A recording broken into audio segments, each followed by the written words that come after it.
Didn't see you there. Okay, hey, let's get started. Today we're going to do DNA, RNA, and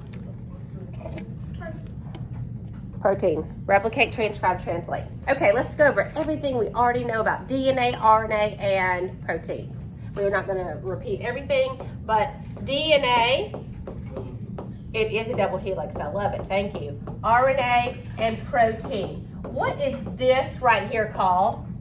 The central dogma of biology. It's kind of crazy, but that's what I say, the central dogma of biology. All right, DNA, what's it made of? ATGC. What's the sugar?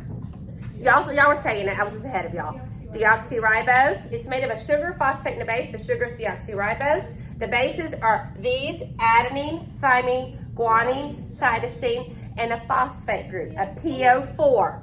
All right, let's do Chargaff's rule. If we have 10% of thymine, let me give you a second so you can see. Chargaff's rule says what you have on one is what you have on the other because it's this kind of shape. What is this kind of shape? Like a zipper. Double helix. So if we have 10% adenine, how much thymine? How much adenine?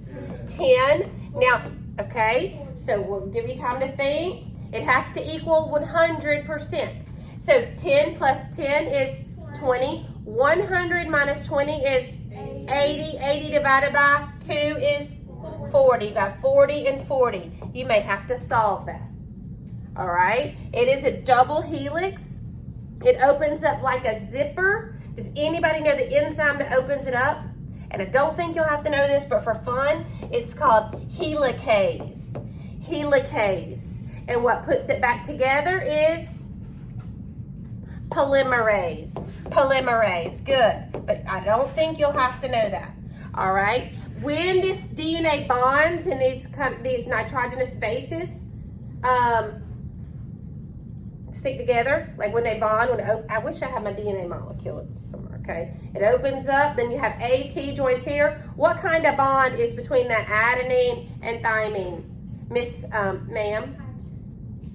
Hydrogen bond, very good. A weak interaction. What's the backbone of DNA made of? You're gonna have to know that. You may have like a drawing of it, okay? What's that part made of? And then you have these little tags, okay? Well, the backbone is made of the sugar and the phosphate. And these things, this would be like thymine, adenine, and I'm talking about the bond right there to the next DNA. That would be a hydrogen bond. You do need to know that, hydrogen. A weak interaction, a weak covalent interaction. Okay, so DNA. RNA, what are the bases in RNA? AUGC, what's the sugar? Ribose, it also has a phosphate. Proteins, what are they made of? Amino acids, amino acids. All right, real quick on the RNA, what are the three types of RNA? mRNA, tRNA, and rRNA. Mister over there, okay. mRNA, what does that mean? It's messenger, and it like carries the message. tRNA, it transfers the message, so it's moving it. rRNA, what's it helping in?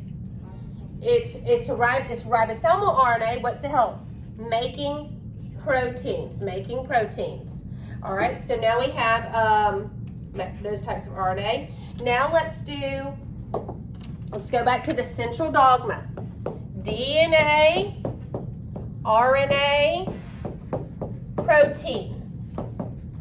I like to have this vision in my head, that way I know which does what process. When DNA makes a copy of itself, what is it called? Replication. Hey, ma'am, can you take that book? Okay. Replication. Okay, replication. Then when the RNA is formed, and this is the mRNA, when it's formed, we form the mRNA here. What is that called? Replicate, transcribe,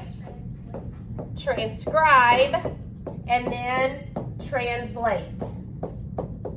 Translate makes the three letters, and then we have to make the what? the codon is the 3 letters, and then we use the codon chart to find the amino acid. So replicate. I want to do this, and we're going to practice. T-A-G-T-A-C. Do you guys remember how to replicate? I do want you to try to practice this, so you might want to write this somewhere. So right here, I want to replicate. All right, tell me what to write. A-T-C-A-T-G.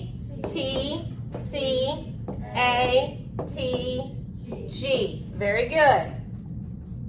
That's replicate. The next step would be transcribe, and that's the RNA. U-A-G-U-A-C.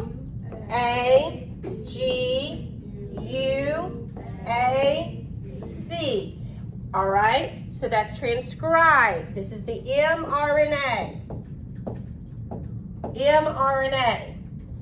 These 3 letters make a what? 3 letters make a codon. And then we use the codon chart, which looks something like this one or this one. The codon chart. You should all have a codon chart. So now you take these 3 letters and then these 3 letters and you code for the amino acid. So now this is going to be translation. Translation. All right. So UAG, look at your codon chart, and what does that code for? Stop. Okay, well that would be crazy because we're starting. It should be what? But it should be, so it should be start, but it's stop. Okay. That could actually mean well, it could, because it could be like a stop codon is going to trigger stop. It could cause a mutation. It stops too early. Okay, but a stop. What's UAC mean? Tyrosine. You have to be able to use a codon chart. Is everybody following? Okay, so we're going to do it one more time, but this time I'm going to give you T-A-C-G-T-A. Okay, I want to go ahead right here because you have to know, and I want to transcribe this. Transcribe it. This means we're not replicating. What are we doing? RNA. We're doing the RNA. So tell me what to write. A-U-G-C-A-U.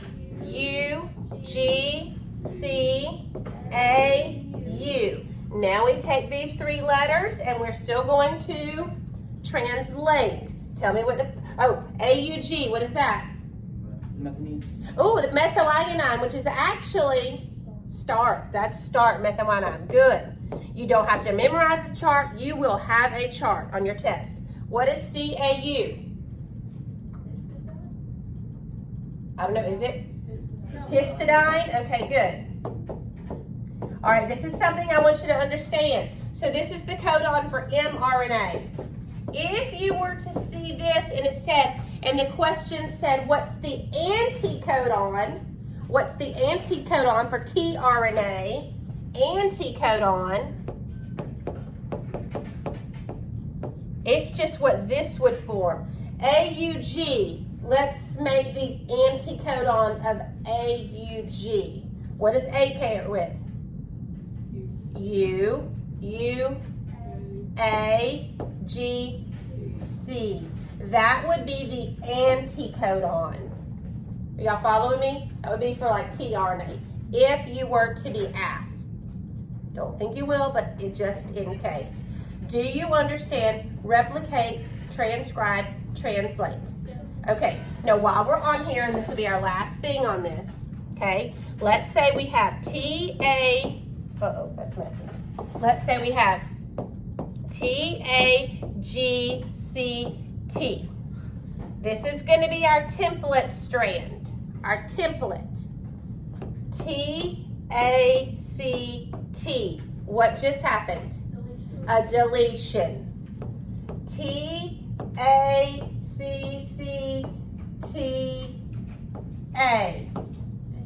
Insertion. We just added one. These are types of mutations. Okay? Again, this is my template strand. T-C-C-T. deletion. A, T, C, C, T, translocation. They switch places. Okay, now let's look back at, let's see, T, A, C, T. What's that one more time? A deletion. Does a deletion cause, there's two types, a point mutation, which is 1 point, or a frame shift mutation? Frame shift. That means it affects the codons. What would be worse, point or frame shift? Frame shift, because if I pull out one, everything else behind it moves down. Those are point and frame shift mutations. I want to go over one more thing about DNA, our 3 terms for DNA. DNA is anti-parallel, okay? So if this is 5 prime, T, A, G, C, T, C, 3 prime, it's anti-parallel. What is this over here? 3 prime, A, T, C, A, G, and what is this? 5 prime. You got to be able to do that. It also has, it is a partner. A always pairs with T. G always pairs with C. What's that called? It has a complement, complementary. And there's one more word that goes along with DNA. We always have an old plus a new strand. Old and new strand. It's said to be Mr. over there. Mr. Okay. Old and new strand. Okay. Semi-conservative. Do y'all remember that? Every time DNA makes a copy of itself, it always has an old and a new. And I'll show you that. Let's see, we have T, A, C, G. What's this strand? A, T, G, C. When it opens up, this would go over here, this would go over here. T, A, C, G. This would be the old strand, and then we would form a new strand. Y'all following me? I know you're tired. I know it's been a long day. You getting me? Are there any other questions?